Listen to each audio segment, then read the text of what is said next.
السلام علیکم رحمۃ اللہ وبرکاتہ۔ ربی شرح لی صدری ویسر لی امری واحلل عقدۃ من لسانی یفقہوا قولی رب زدنی علما۔ اللہم انی اسألک علما نافعا ورزقا طیبا وعملا متقبلا۔ آئیے آج جانتے ہیں اعمال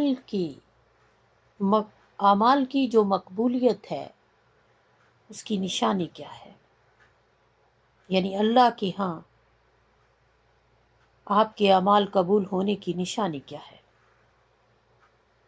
امام ابن قیم رحم اللہ فرماتے ہیں تمہارے عمل کے قبول ہونے کی نشانی یہ ہے کہ تمہیں اپنا عمل بہت حقیر لگے، اور جو تم اپنا عمل کرو تمہیں وہ ناکافی لگے، کمتر لگے، حقیر معلوم ہو، اور یہاں تک کہ اللہ کے جو نیک بندے ہیں وہ ہر نیکی کرنے کے بعد استغفار کرتے ہیں کہ کہیں اس نیکی میں کوئی کوتاہی تو نہیں ہو گئی۔ رسول اللہ صلی اللہ علیہ وآلہ وسلم جب نماز کے بعد سلام پھیرتے تو اللہ سے 3 بار استغفار کرتے۔ اسی طرح اللہ تعالیٰ نے اپنے بندوں کو حج کے بعد بھی استغفار کا حکم دیا ہے۔ اور ہمارا حال کیا ہے؟ ہم تو یہ سمجھتے اب حج کر لیا، گناہوں سے پاک ہو گئے، اور اس وقت ہمارا انداز یہ ہوتا ہے کہ لوگ اب ہمیں حاجی سمجھ رہے ہیں، اب ہم حاجی ہیں، اور پتہ نہیں اس وقت ہمارے دماغوں میں کیا سمایا ہوتا ہے۔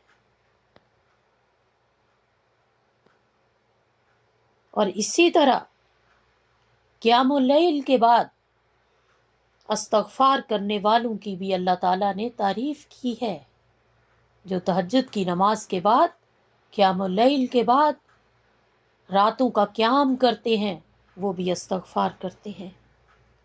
اور پھر نبی اکرم صلی اللہ علیہ وآلہ وسلم نے بھی وضو کے بعد توبہ اور استغفار کو مشروع قرار دیا۔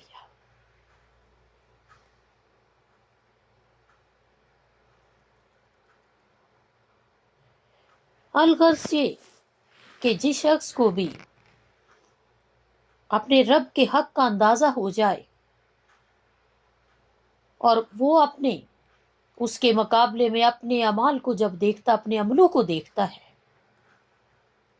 تو پھر وہ اپنی ذات کے عیوب جو ہیں، ذات کی عیب، اپنی عیب ہر انسان کی، وہ اس پر نظر ڈالتا ہے، اور اپنے ہر عمل کے بعد استغفار کرتا ہے۔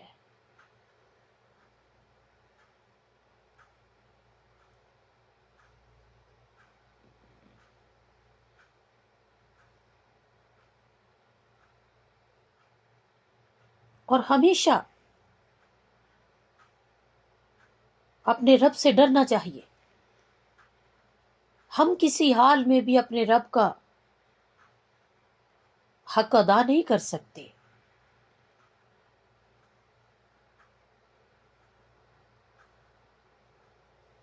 ہم ذرا سی عبادت کر لیتے ہیں تو ہم اس پر اتراتے پھرتے ہیں کہ ہم تو یہ کرتے ہیں، ہم تو وہ کرتے ہیں، ہم بڑی عبادتیں کرتے ہیں۔ ہم کس حال میں بھی، خواہ کتنی بھی عبادت کر لیں، ہم اپنے رب کا حق ادا نہیں کر سکتے، اس کا شکر، اس کے شکر کا حق ہی ادا نہیں کر سکتے، جو جو نعمتیں اس نے ہمیں عطا کی۔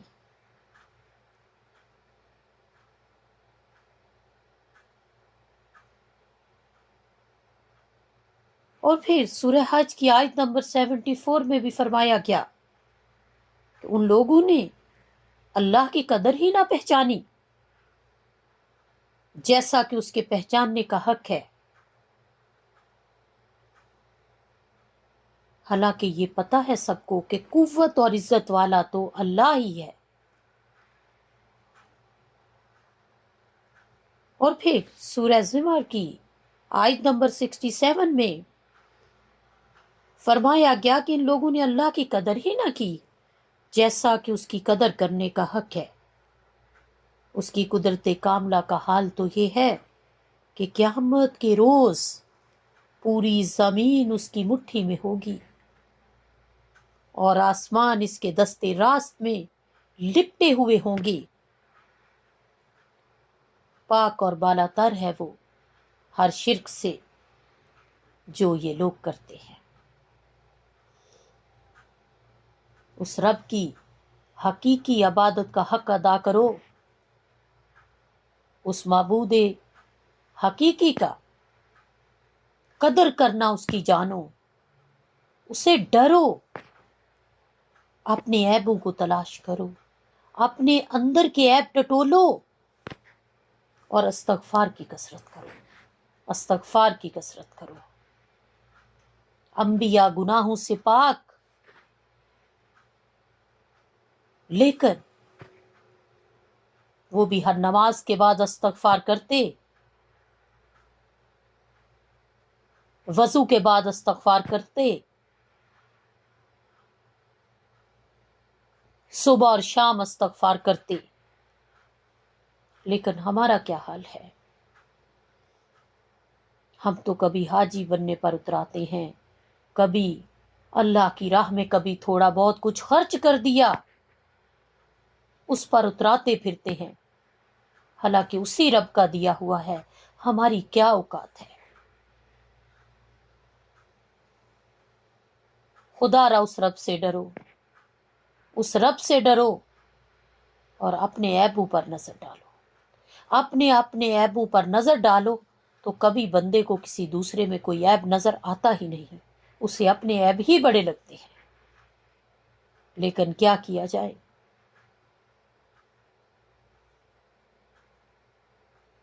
کہ نہ ہمارے اخلاق درست ہیں، نہ ہماری زبانوں سے لوگ محفوظ ہیں، نہ ہمارے ہاتھوں کسی کی عزتیں محفوظ ہیں۔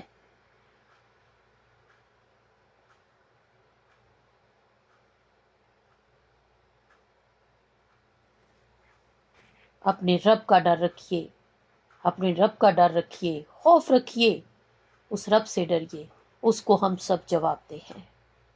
وآخر دعوانا الحمدللہ رب العالمین۔